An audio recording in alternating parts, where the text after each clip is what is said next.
right, good to get into this phase 3. We've obviously been going here a little bit with the phase 1 and 2, so, but it's good to get out and be able to go against each other with the rules that are given and see the guys move around a little bit, competing. Anyways, with that, time's yours. Coach, over the years, you've got a set way you do things, and the league has kind of changed a few things and adapting through COVID, through some of your phases. How do you think you've maybe changed any of the things you've done or kind of adapted to the way of the world now? Sure. Well, we ended up doing phase 1 virtually. Not that the league, that's not what the rule is, but I mean, just with the season being as long as it was, give the guys a little bit more time and still be able to meet with them, introduce some of the new things, talk about scheme eval. And then they all came back for phase 2. So, you know, now you're able to go through it versus air. But we haven't, it's okay. It's probably better for the offense than it is the defense. Defense doesn't have an offense that they can go against out there. So you have coaches and trainers and everybody else being the offense for them. So it's, you know, that's a little different. Coach, you get excited about this. I heard some guys on the radio talking about whether you were still motivated to want to coach for 20 more years or anything like that. 20 more. that'd be something. No, listen, I'm fired up. I enjoy doing what I'm doing, and so I love being able to teach. And this is a great teaching time. So for when you're with the guys. And even in March with signing Jawan, that he had the talent and maybe the potential for left tackle. Sure. With him assuming he's staying at right tackle, just what were the conversations like when you bring Donovan on, and just how has he sort of approached, just playing the position he's going to play? Yeah. So for the few practices that he was at the left tackle, then Yang worked in at the right tackle. Feel good about him too. Mm-hmm. So we're in a good place. I think. I believe he can do both, so I don't think that's a problem.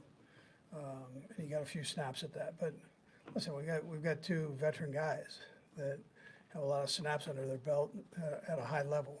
So we felt comfortable with that, and we'll just see. And we expect the guys behind him to compete, and we should be fine there. Andy, last year around this time, I think, was when you were really taking notice of how driven Patrick was coming off the loss of Cincinnati after Camp Mahomes and this. I mean, I wonder if you see sort of the same Sure. or similar aspects to him right now. Yeah, he's made that a habit, which is that's a positive thing, and he's you guys are out there, but I mean he's 100% in and going after it, and he challenges himself. He challenges the guys around him to be great, and on both sides of the ball. So everything's alive out there and moving fast, and as a head coach, I appreciate that. And no doubt how infectious that is. Sure. No, absolutely. Yeah. No, that's what the great ones do. So he's doing a great job with that. Coach, the competition at receiver, it seems like it's still pretty loaded. And you just talk through what you're watching out there and what you're trying to see, because it seems like it's going to be some decisions to make out there. Yeah, we've got a lot of numbers, and we've got some young guys that we're mixing in with the ones there, and so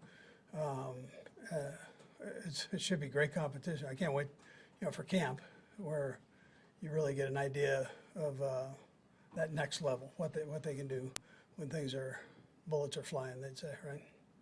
Go ahead. I think I'm losing my voice too. Yeah.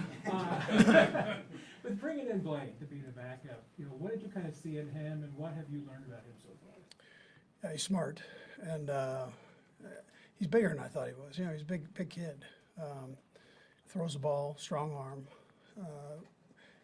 Has developed a good relationship with Pat, and look forward to seeing when things are going fast. Right now he's making sure he knows where everybody's at and has it down. So, but you can tell he's done it before. You talked a lot during Pat's early years about how important it was to have a veteran guy in that room with him. Is that as important as it once was earlier in his career?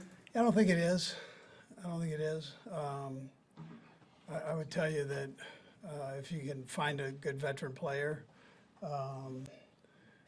if something were to happen to Pat, if you have confidence in a guy, that's not a bad way to go, just from experience sake at that spot. We saw that. We saw that with Chad when he had to play, and did a nice job with it. but I think we have a couple good young guys too, back there. Do you see Bouchel as being maybe ready for, He's having a good camp up to this point, good phase 2, good phase 3 here, so he's got a pretty good feel of what's going on. Andy, it seems like you've always kept a fullback, but obviously Michael Burton moved on. What are your plans for that position? Yeah, so the tight ends can work into that spot.